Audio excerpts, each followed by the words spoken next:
Section 1.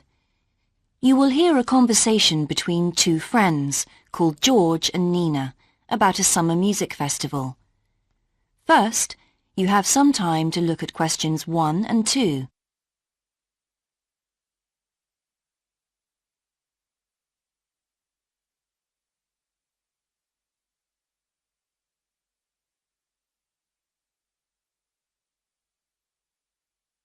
You will see that there is an example that has been done for you.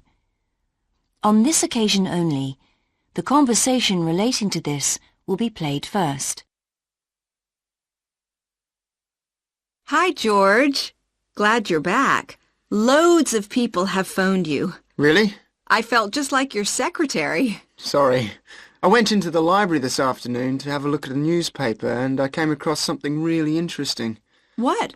A book? No, a brochure from a summer festival, mainly Spanish music. Look, I've got it here. George says that he found a brochure from a festival, so B has been circled as the answer. Now we shall begin. You should answer the questions as you listen, because you will not hear the recording a second time. Listen carefully and answer questions 1 and 2. Hi, George. Glad you're back. Loads of people have phoned you. Really? I felt just like your secretary. Sorry. I went into the library this afternoon to have a look at a newspaper and I came across something really interesting. What? A book? No, a brochure from a summer festival, mainly Spanish music. Look, I've got it here. Spanish music? I really love the guitar. Let's have a look. So what's this group, Guittarini? They're really good. They had a video with all the highlights of the festival at a stand in the lobby to the library, so I heard them. They play fantastic instruments, drums and flutes and old kinds of guitars. I've never heard anything like it before. Sounds great. Okay, shall we go then? Spoil ourselves? Yes, let's. The only problem is there aren't any cheap seats. It's all one price. Well, in that case, we could sit right at the front. We'd have a really good view. Yeah, though I think that if you sit at the back, you can actually hear the whole thing better. Yes. Anyway, we can decide when we get there. Before you hear the rest of the conversation, you have some time to look at questions 3 to 10.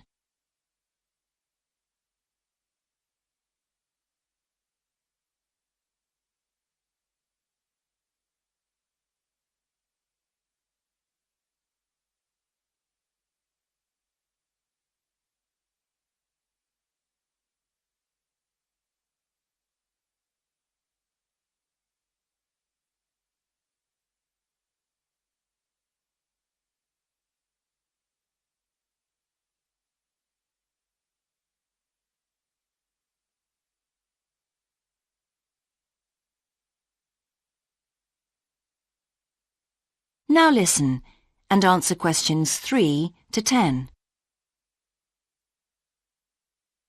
So will you fill in the form, or shall I? I'll do it. Name, George O'Neill. Address, 48 North Avenue, Westsea. Do you remember our new postcode? Still can't remember it. Just a minute. I've got it written down here. WS6 2YH. Do you need the phone too? Please. I'm really bad at numbers. 01674 553 242. So let's book 2 tickets for Guittarini. Okay. If you're sure $7.50 each is all right. How do you feel about the singer? I haven't quite decided. But I've noticed something on the booking form that might just persuade me. What's that then? Free refreshments. Really? Yes, look here. Sunday, 17th of June. Singer. Ticket, £6, includes drinks in the garden. Sounds like a bargain to me. Yes. Let's book 2 tickets for that. So, what else? I'm feeling quite keen now. How about the pianist on the 22nd of June? Anna Ventura? I've just remembered that's my evening class night. That's okay. I'll just have to go on my own. But we can go to the Spanish dance and guitar concert together, can't we? Yes, I'm sure Tom and Kieran would enjoy that too. Good heavens, £10.50 a ticket. I can see we're going to have to go without food for the rest of the week. We'll need to book 4. Wish we were students. Look, children, students, and senior citizens get a 50% discount on everything. If only. That is the end of section 1. You now have half a minute to check your answers.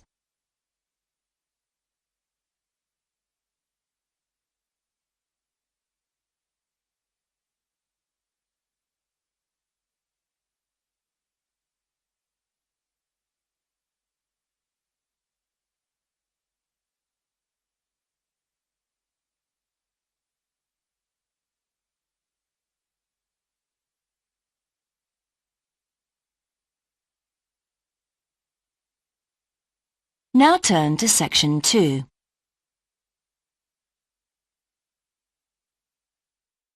Section 2.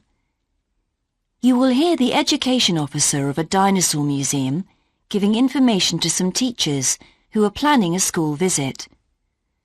First, you have some time to look at questions 11 to 15.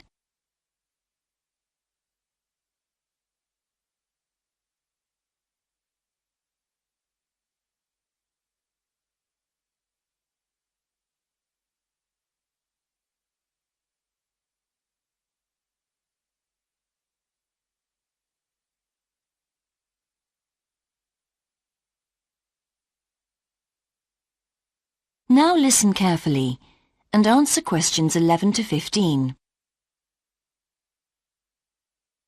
Hello, and thank you for asking me to your teachers' meeting to talk about the Dinosaur Museum and to tell you a bit about what you can do with your students there.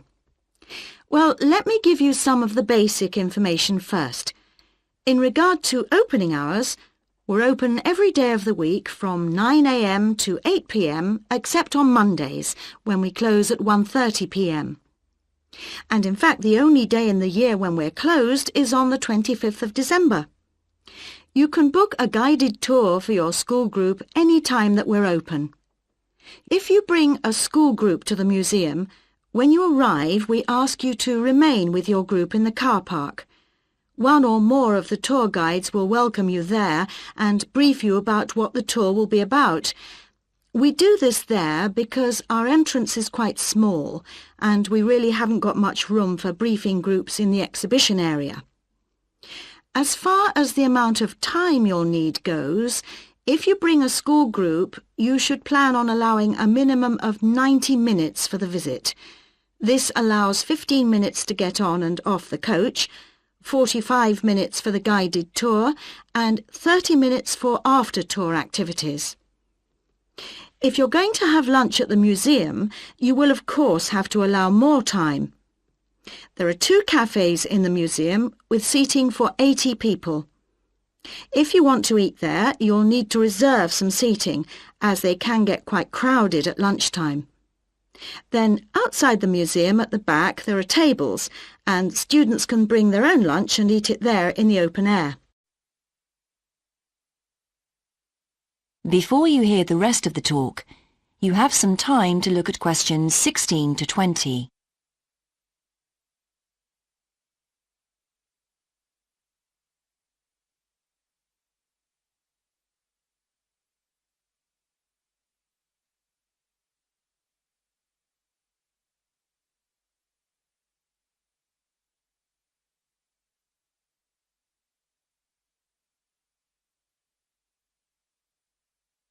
Now listen and answer questions 16 to 20. When the students come into the museum foyer, we ask them to check in their backpacks with their books, lunchboxes, etc. at the cloakroom before they enter the museum proper. I'm afraid in the past we have had a few things gone missing after school visits, so this is a strict rule. Also, some of the exhibits are fragile, and we don't want them to be accidentally knocked. But we do provide school students with handouts with questions and quizzes on them. There's so much that students can learn in the museum, and it's fun for them to have something to do. Of course, they'll need to bring something to write with for these. We do allow students to take photographs.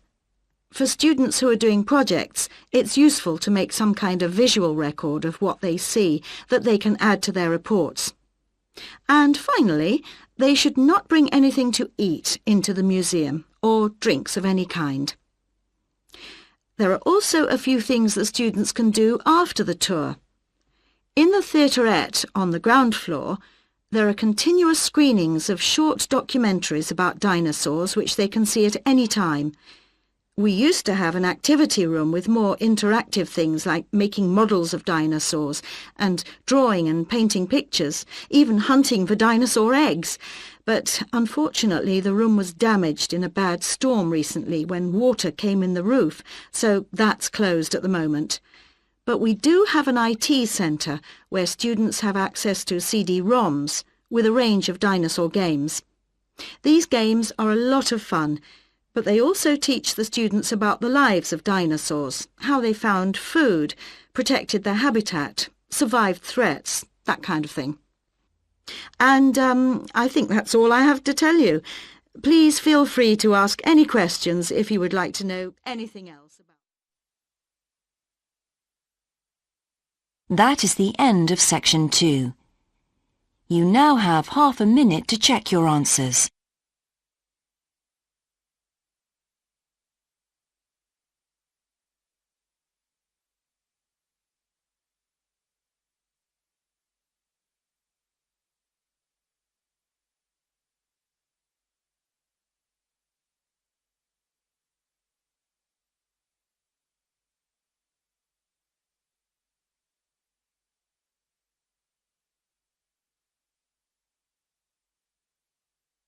Now turn to section 3.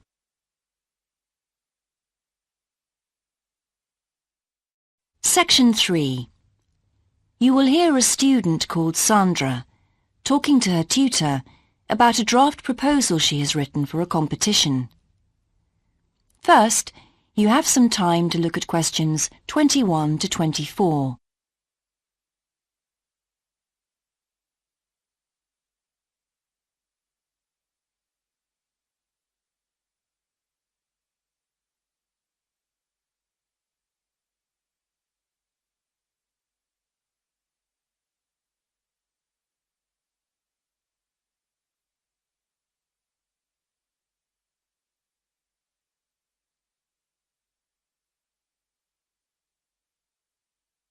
Now listen carefully and answer questions 21 to 24. Right, Sandra. You wanted to see me to get some feedback on your group's proposal, the one you're submitting for the Geography Society field trip competition. Uh-huh. I've had a look through your proposal, and I think it's a really good choice. Oh. In fact, I only have a few things to say about it, but even in an outline document like this, you really have to be careful to avoid typos and problems with layout in the proposal, and even in the contents page. So read it through carefully before submitting it, okay? Will do. And I've made a few notes on the proposal about things which could have been better sequenced. Okay. As for the writing itself, I've annotated the proposal as and where I thought it could be improved. Generally speaking, I feel you've often used complex structures and long sentences for the sake of it, and as a consequence, although your paragraphing and inclusion of subheadings help, it's quite hard to follow your train of thought at times. Oh, So cut them down a bit, can you? really? Yes, and don't forget simple formatting like numbering. Didn't I use page numbers? I didn't mean that. Look, you've remembered to include headers and footers, which is good, but listing ideas clearly is important. Number them or use bullet points, which is even clearer. Then you'll focus the reader on your main points. I thought your suggestion to go to the Navajo Tribal Park was a very good idea. No, I've always wanted to go there. My father was a great fan of cowboy films and the Wild West, so I was subjected to seeing all the epics, many of which were shot there. As a consequence, it feels very familiar to me, and it's awesome, both geographically and visually. So it's somewhere I've always wanted to visit. The subsequent research I did and the online photographs made me even keener. Before you hear the rest of the conversation, you have some time to look at questions 25 to 30.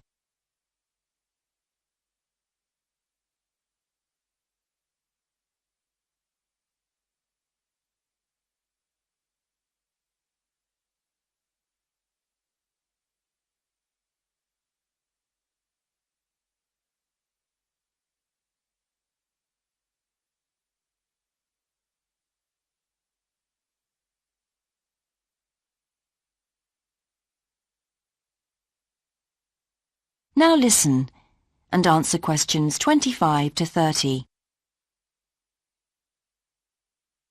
Interesting. Right, let's look at the content of your proposal now. Did you find it comprehensive enough? Well, yes and no. You've listed several different topics on your contents page, but I'm not sure they're all relevant. No? Well, I thought that from the perspective of a field trip, one thing I needed to focus on was the sandstone plateau and cliffs themselves. The way they tower up from the flat landscape is just amazing. The fact that the surrounding softer rocks were eroded by wind and rain, leaving these huge outcrops high above the plain. It's hardly surprising that tourists flock to see the area. Well, yes, I'd agree with including those points. And then the fact that it's been home to Native American Navajos and all the social history that goes with that. The hardships they endured trying to save their territory from the invading settlers. Their culture is so rich. All those wonderful stories. Well, I agree it's interesting, but it's not immediately relevant to your proposal, Sandra, so at this stage, I suggest you focus on other considerations.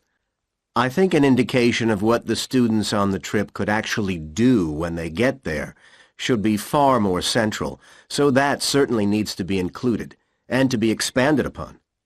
And I'd like to see something about the local wildlife and vegetation, too. Not that I imagine there's much to see. Presumably the tourist invasion hasn't helped. Okay, I'll do some work on those two areas as well. But you're right, there's not much apart from some very shallow-rooted species. Although it's cold and snowy there in the winter, the earth is baked so hard in the summer sun that rainwater can't penetrate. So it's a case of flood or drought, really. So I understand. Now, before we look at everything in more detail, I've got a few factual questions for you. It would be a good idea to include the answers in your finished proposal, because they're missing from your draft. Fine. So you mentioned the monoliths and the spires, which was good. But what area does the tribal park cover? Do you know? 12,000 hectares, and the plain is at about 5,850 meters above sea level. Larger than I expected. Okay, where's the nearest accommodation? That's a practical detail that you haven't included. Have you done any research on that? Yes, there's nowhere to stay in the park itself, but there's an old trading post called Goulding quite near. All kinds of tours start from Goulding, too. What kind of tours? Well, the most popular are in four-wheel drive Jeeps, but I wouldn't recommend hiring those. I think the best way to appreciate the area would be to hire horses instead and trek around on those. Biking is not allowed, and it's impossible to drive around the area in private vehicles. The tracks are too rough. Okay. Lastly, what else is worth visiting there? There are several caves, but I haven't looked into any details. I'll find out about them. Okay, good. Now what I'd like to know is more about... That is the end of section 3. You now have half a minute to check your answers.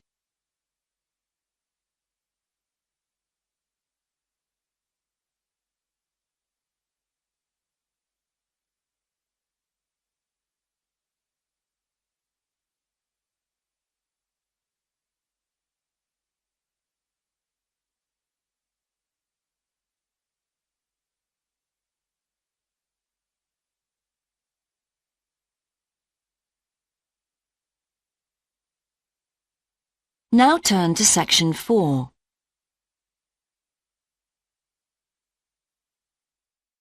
Section 4. You will hear a lecturer's introduction to a geography module. First, you have some time to look at questions 31 to 40.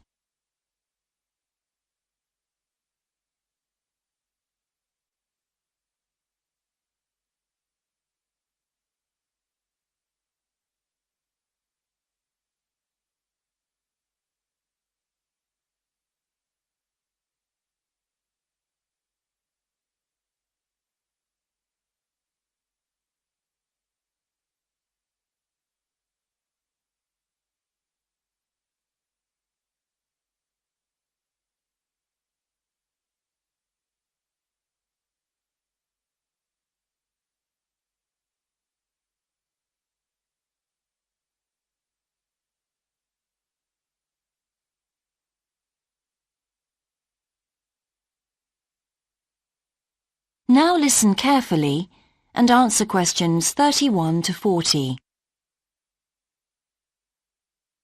So, welcome to your introductory geography lecture. We'll begin with some basics. Firstly, what do we learn by studying geography? Well, we learn a great deal about all the processes that have affected and that continue to affect the Earth's surface. But we learn far more than that, because studying geography also informs us about the different kinds of relationships that develop between a particular environment and the people that live there. Okay, we like to think of geography as having two main branches. There's the study of the nature of our planet, its physical features, what it actually looks like, and then there's the study of the ways in which we choose to live and of the impact of those on our planet. Our current use of carbon fuels is a good example of that.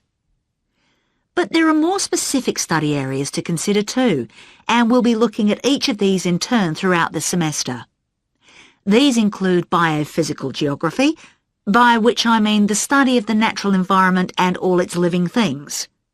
Then there's topography. That looks at the shapes of the land and oceans. There's the study of political geography, and social geography too, of course, which is the study of communities of people. We have economic geography, in which we examine all kinds of resources and their use, agriculture, for example. Next comes historical geography, the understanding of how people and their environments and the ways they interact have changed over a period of time. And urban geography, an aspect I'm particularly interested in, which takes as its focus the location of cities, the services that those cities provide, and migration of people to and from such cities. And lastly, we have cartography. That's the art and science of map making. You'll be doing a lot of that. So, to summarise before we continue, we now have our key answer. Studying this subject is important because without geographical knowledge, we would know very little about our surroundings and we wouldn't be able to identify all the problems that relate to them. So, by definition, we wouldn't be in an informed position to work out how to solve any of them.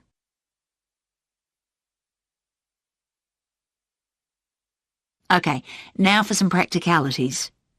What do geographers actually do? Well, we collect data to begin with. You'll be doing a lot of that on your first field trip. How do we do this? There are several means. We might, for example, conduct a census, count a population in a given area perhaps. We also need images of the Earth's surface which we can produce by means of computer generation technology or with the help of satellite relays. We've come a very long way from the early exploration of the world by sailing ships, when geographers only had pens and paper at their disposal. After we've gathered our information, we must analyse it. We need to look for patterns, most commonly those of causes and consequences. This kind of information helps us to predict and resolve problems that could affect the world we live in. But we don't keep all this information confidential. We then need to publish our findings so that other people can access it and be informed by it. And one way in which this information can be published is in the form of maps. You'll all have used one at some stage of your life already. Let's consider the benefits of maps from a geographer's perspective. Maps can be folded and put in a pocket and can provide a great store of reference when they're collected into an atlas. They can depict the physical features of the entire planet if necessary, or just a small part of it in much greater detail. But there is a drawback. You can't exactly replicate something that is three-dimensional, like our planet, on a flat piece of paper, because paper has only 2 dimensions. And that means there'll always be a certain degree of distortion on a map. It can't be avoided. We can also use aerial photographs, pictures taken by cameras at high altitude above the Earth.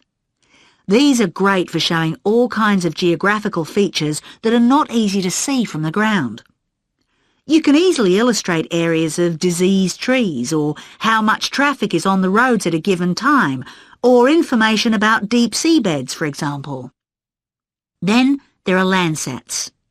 These are satellites that circle the Earth and transmit visual information to computers at receiving stations. They circle the Earth several times a day and can provide a massive information. You'll all be familiar with the information they give us about the weather, for example.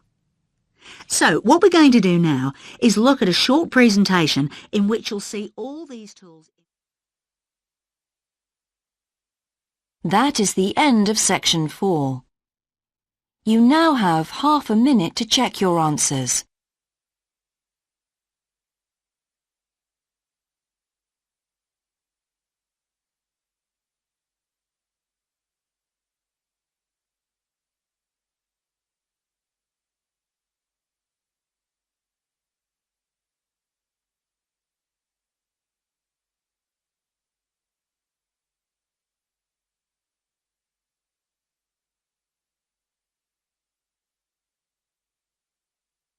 That is the end of the listening test.